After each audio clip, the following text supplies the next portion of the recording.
Primeiro, aqui. Bom dia a todos e todas. Primeiro, quero parabenizar a deputada Socorro Neri pela iniciativa, e acho que esse senso de urgência que não trouxe o seminário, que vem pautando a atuação aqui nessa casa, é o que nos une, porque é o senso de urgência que também temos lá na Secretaria. Agradecer, cumprimentar a todos e todas da mesa.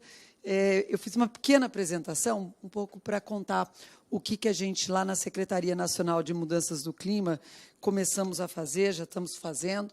Acho que talvez a maior contribuição do Ministério de Meio Ambiente nesse momento, obviamente, está numa outra secretaria, que é a Secretaria Extraordinária de Combate ao Desmatamento, que já combateu o desmatamento nesses primeiros 9 meses de governo, quase nos 50%, né, comparado com o do ano passado, e isso para a agenda de clima é absolutamente fundamental, porque significa que deixamos de emitir quase, ou mais do que 200 milhões de toneladas de carbono neste combate ao desmatamento. Então, essa acho que é uma contribuição muito concreta que já foi feita pelo Ministério de Meio Ambiente, mas, numa outra pasta, trabalhamos muito juntos. Todo mundo já deve ter visto esses gráficos que mostram o aquecimento da Terra e o que a gente precisa fazer. Esses dados, as evidências de mudanças climáticas, elas são evidentes, as evidências, obviamente, são evidentes. Já temos diversos estudos, o IPCC já nos traz todos os dados, e sabemos que temos que mitigar e rapidamente. Isso já é mais do que conhecido por todos nós, mas, mesmo assim, esse senso de urgência que foi mencionado pela deputada parece ainda não estar sendo refletido nas políticas públicas de todos os países como elas deveriam estar, né? Então, isso nos preocupa e nos preocupa muito. As consequências de mudança do clima talvez seja a novidade, acho que o relatório do IPCC deixou muito claro. Nós já estamos vendo as consequências da mudança do clima, foi mencionado também pela deputada o que está acontecendo no Amazonas hoje, Santa Catarina, teve no Rio Grande do Sul, no litoral norte brasileiro. Isso estamos falando assim, nesses últimos poucos meses deste ano, mas no mundo a gente já está vendo diversos eventos climáticos, de inundação, secas, aumento de temperatura a níveis que a gente desconhecia, que já estão colocados, e eu acho que o IPCC e agora o balanço geral que vamos estar discutindo na COP28 mostra que as consequências do clima estão 20 anos mais à frente do que os próprios cientistas conseguiam ver em 2015.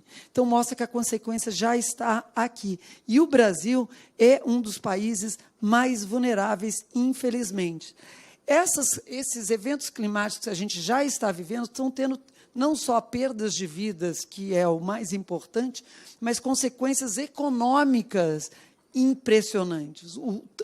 E essas medições, a gente está vendo cada vez maiores o tanto que a gente já está perdendo de recursos em todas as áreas, tendo que reconstruir cidades inteiras, escolas, área de saúde, obviamente, a agricultura, que é o tema aqui do debate. Então, são diversas consequências econômicas. Então, os impactos perversos, eles existem e, no Brasil, são muito concretos.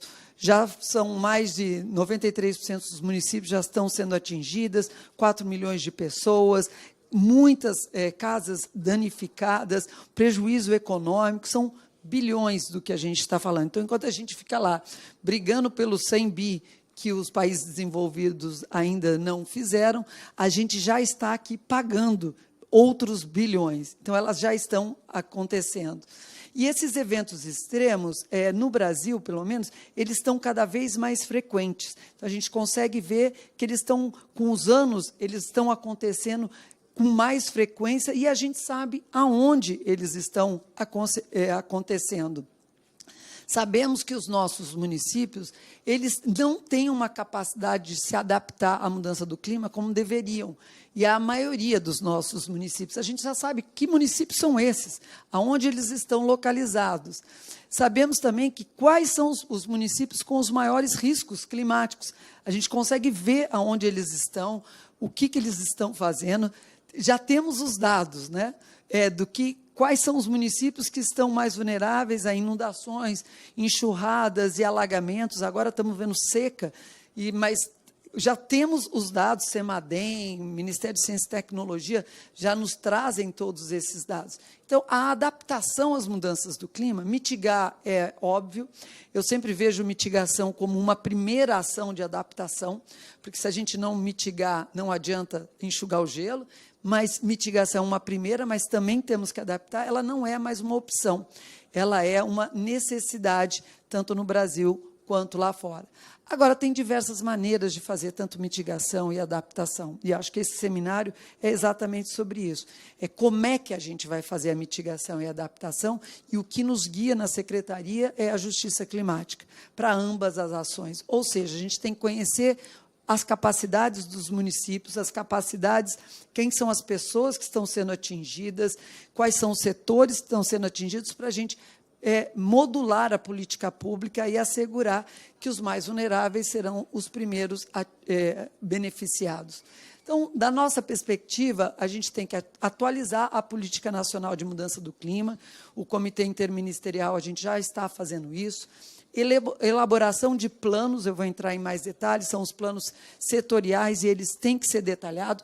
Nós temos agora, vocês devem ter visto, o Brasil reconfirmou as suas metas da NDC brasileira, mas não adianta só ter a meta se a gente não tem plano, se a gente não fala como é que a gente vai atingir esta, que é uma ótima meta, mas temos que ter os planos, então vou contar um pouco mais, qualificar aqui as propostas normativas que estão, essa casa é fundamental para isso, que isso aconteça, e, logicamente, garantir os mecanismos de financiamento climático, e a gente já vem trabalhando muito proximamente com o Ministério da Fazenda, o Fundo Clima, os títulos soberanos, que a gente já está trabalhando nisso. Então, da perspectiva da Secretaria, a gente está debatendo a política climática e os planos setoriais.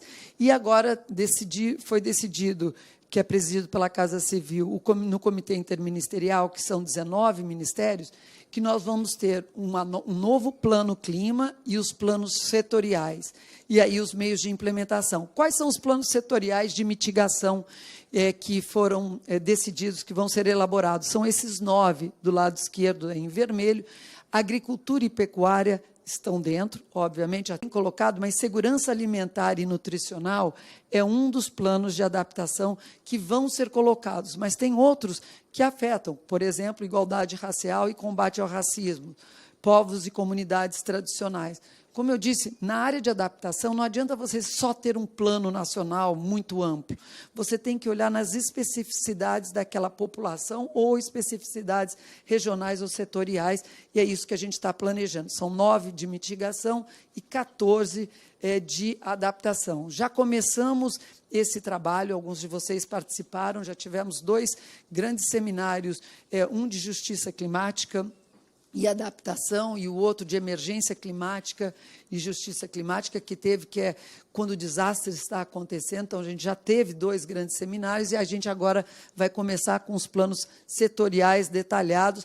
Cada um desses planos vai ser liderado pelos ministérios afins àqueles temas. Então, por exemplo, o de igualdade racial e combate ao racismo, através do Ministério de Igualdade Racial, que eles vão trazer os outros ministérios, sociedade civil, mas vai ser liderado por os diversos ministérios. Já estou acabando. A mesma coisa com segurança alimentar, que o MDS que vai estar colocando. Os cenários, a gente já sabe, os cenários para o Brasil. Tá bom, obrigado.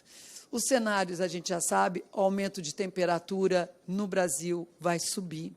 A gente já está vendo as secas, então a gente vai ter ainda períodos de seca ainda maiores. Obviamente, esse ano tem a conjunção com o El Niño, mas já dá um pouco assim, um gosto amargo do que é o novo normal. E acho que é isso que a gente tem que ter essa consciência. Algumas regiões a gente já sabe que vai ter menos chuva, que é no caso do Nordeste, do Norte e da área central. Isso todos os cientistas nos asseguram que é isso que vai acontecer, quanto no Sul e Sudeste vão ter mais inundações. Então, se temos os dados, o que a gente precisa fazer agora é os planos e realmente começar a mexer nas atividades para que isso aconteça. Segurança alimentar. Segurança alimentar é uma das áreas que mais vai ser impactada e, por isso, fico muito feliz que o evento é sobre isso. Os estudos apontam o quanto de terra já vai ser impactado e que vai estar impactando a nossa agricultura. Então, junto com o Ministério de Agricultura, olhar para uma agricultura mais resiliente e a agricultura de baixo carbono é a ênfase. Acho que o Safra desse ano, já com elementos da agricultura de baixo carbono, mostram que o governo está absolutamente olhando para como toda a agricultura vai ter que ser mais resiliente e de baixo carbono. Aumento dos riscos climáticos para todas as áreas, seja muita chuva ou seja muita seca. A redistribuição regional de culturas vão começar a mudar. O que você plantava num lugar, agora você vai ter que pensar em plantar em outro. Ou o que você plantava aqui não vai mais dar para plantar. Então, a gente vai ter que mudar um pouco isso. E, principalmente, o agravamento da pobreza, que acho que talvez seja o que mais nos preocupa, porque a gente sabe que mudanças do clima é um grande acelerador de pobreza, e essa pobreza tem cara, tem gênero, tem cor, a gente sabe quem são os mais vulneráveis a ela, e, por isso, a gente tem que fazer com que os planos setoriais olhem exatamente para esta população. Então, a gente tem que desenhar uma política climática com cara de Brasil, é isso que a gente está tentando. Já convido todos e todas a se unirem, não só ao Ministério do Meio Ambiente, Secretaria Nacional de Clima, mas todos aqueles outros ministérios que vão estar à frente desses planos setoriais, para a gente trabalhar junto, porque só faz uma boa política pública quando a gente une forças. Setor privado, logicamente, essa casa vai ser fundamental aqui no Congresso, sociedade civil, os cientistas e todos os ministérios. Quem não for parte da solução vai ser parte do problema. Então, acho que todos nós aqui queremos fazer parte da solução. Agradeço o convite. Obrigado.